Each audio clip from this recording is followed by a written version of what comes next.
पोलिसांना आव्हान देणाऱ्या नितेश राणेवर कारवाई का होत नाही? माझा बॉस सागर बंगल्यावर बसला आहे, पोलीस माझं काहीच वाकडं करू शकत नाहीत, असं थेट आव्हान भाजपचे आमदार नितेश राणे देतात.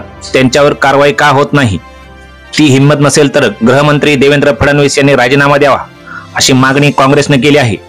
राज्यात भाजपचं सरकार आल्यापासून आमदार नितेश राणे हे वेगवेगळ्या ठिकाणी भाषण देताना चिथावणीखोर भाषा वापरत आहेत. पोलीसही आपलं काही बिघडू शकत नाहीत, असं त्यांचं म्हणणं आहे.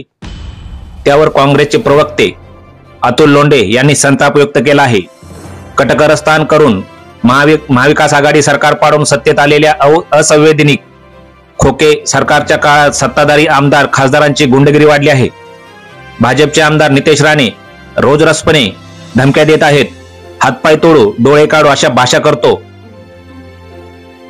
सोलापूरच्या सभेत आमदार नितेश राणेने भडकाऊ भाषण दिलं म्हणून पोलिसांनी गुन्हाही दाखल केला, परंतु कारवाई काही झालीच नाही.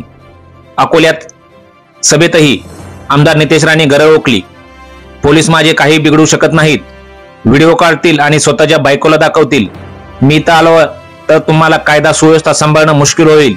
ही भाषा महिलांना अपमानकारक व थेट पोलिसांना आव्हान देणारी आहे, असंही लोंढे म्हणाले. भाजप मुख्यमंत्री एकनाथ शिंदे, गृहमंत्री देवेंद्र फडणवीस, उपमुख्यमंत्री अजित पवार यांना नितेश राणेची ही भाषा मान्य आहे का? सत्ताधारी आमदार हे काय कायद्यापेक्षा मोठे आहेत का? या गुंडछाप दोन कवडीच्या आमदारावर कारवाई करताना शिंदे, फडणवीस, अजित पवार यांच्या हाताला लकवा मारतो का?